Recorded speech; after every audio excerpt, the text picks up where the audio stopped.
एक नवयुवक का विवाह हुआ था।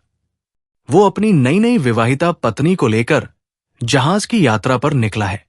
पुराना जहाज है, पुराने दिनों की बात है। तूफान आ गया है और जहाज कंपने लगा है। अब डूबा, तब डूबा होने लगा है। लेकिन वो युवक मौज से बैठा हुआ है। उसकी पत्नी घबरा गई है, कांप रही है और उससे कहने लगी है कि तुम इतने शांत बैठे हो और जहाज डूबने को है, मौत करीब मालूम होती है, तुम इतने निश्चिंत मालूम होते हो। वो युवक हंस रहा है। उसने अपनी म्यान से तलवार बाहर निकाल ली और उस युवती के कंधे पर रख दी है, गले पर, अपनी पत्नी के। पर वो पत्नी हंस रही है। वो युवक कहने लगा, मेरे हाथ में तलवार है, तुम्हारी गर्दन पर नंगी तलवार रखे हूं, फिर भी तुम हंस रही हो। उस पत्नी ने कहा, मुझे तुमसे प्रेम है तो तुम्हारी तलवार से भय नहीं मालूम होता है।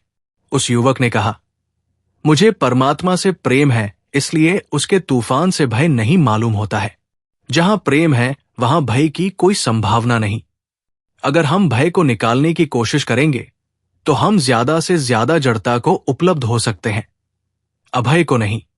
अगर हम प्रेम को जन्माने की कोशिश करें तो भय प्रेम के जन्म के साथ ही वैसे ही नष्ट हो जाता है, जैसे प्रकाश के जन्म के साथ अंधेरा नष्ट हो जाता है। लेकिन मनुष्य जाति को प्रेम की कोई शिक्षा नहीं दी गई है, शिक्षा भय की दी गई है। इसीलिए तो हर आदमी थोथा थोथा मालूम होता है। क्योंकि व्यक्तित्व का केंद्र अगर नेगेटिव है तो आदमी का पूरा व्यक्तित्व इंपॉर्टेंट होगा।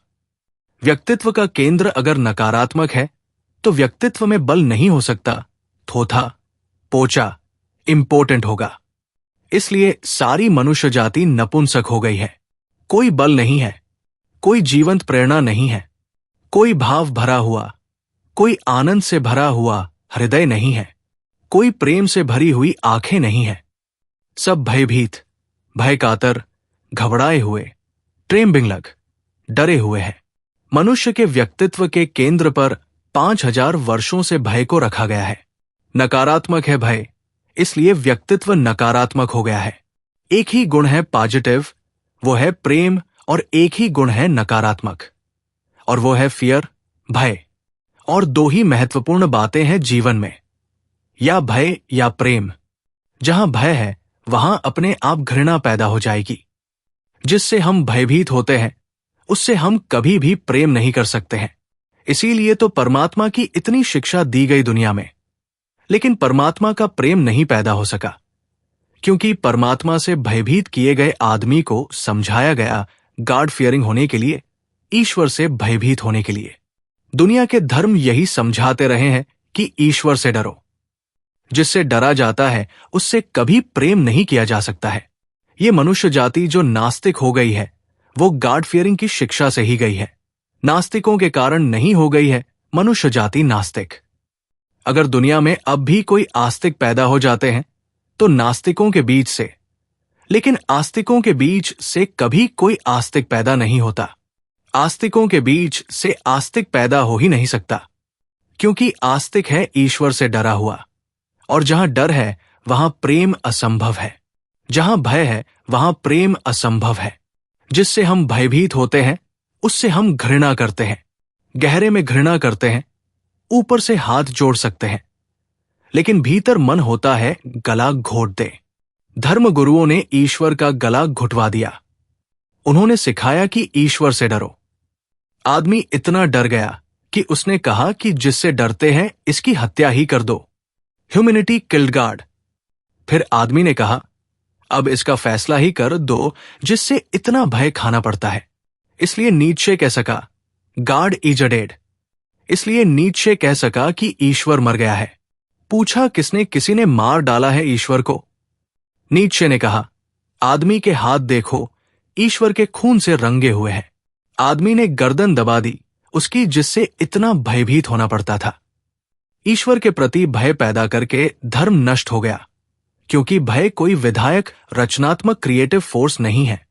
भय डिस्ट्रक्टिव फोर्स है, नेगेटिव फोर्स है, विध्वंस की ताकत है वो।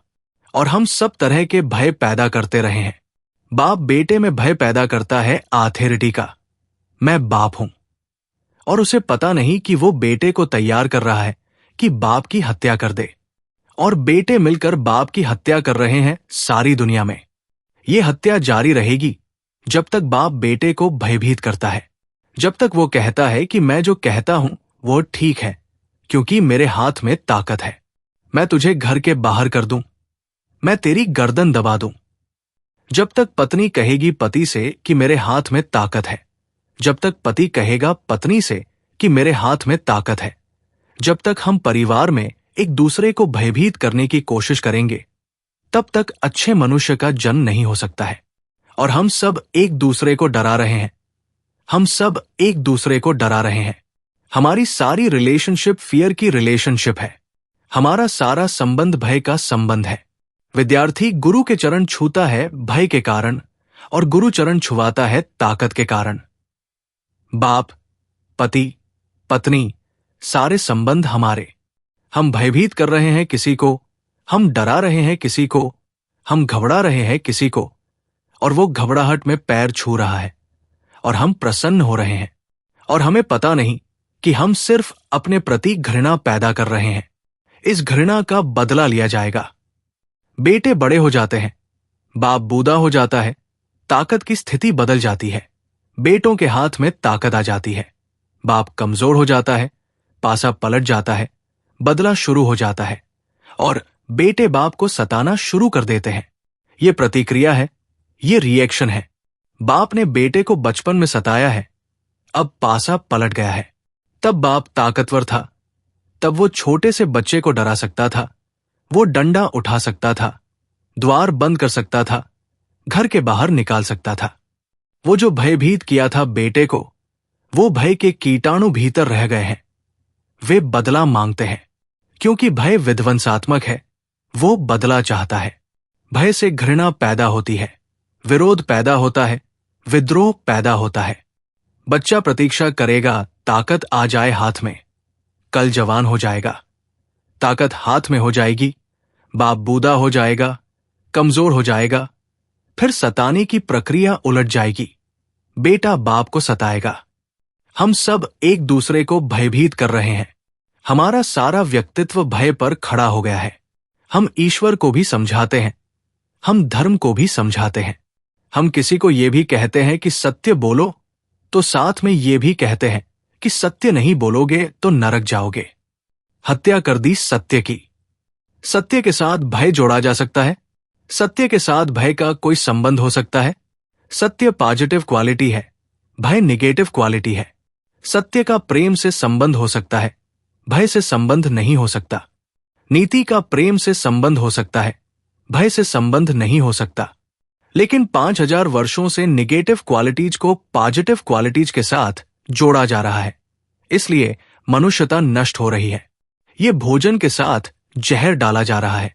एक बूंद जहर पूरे भोजन को नष्ट कर देती है। एक बूंद नकारात्मक गुण पूरे विधायक गुण को नष्ट कर देता है। बच्चे से हम कह रहे हैं कि सत्य बोलो, नहीं तो मारेंगे। हम सोच ही नहीं रहे हैं कि हम कौन सी दो चीजें जोड़ रहे हैं। हम कह रहे हैं कि नीति का आचरण करो, नहीं तो नरक जाना पड़ेगा।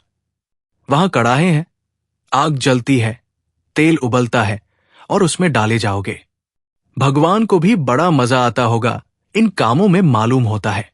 बेचारे गरीब आदमी को, कमजोर आदमी को कड़ाहों में डालकर बहुत मजा आता होगा।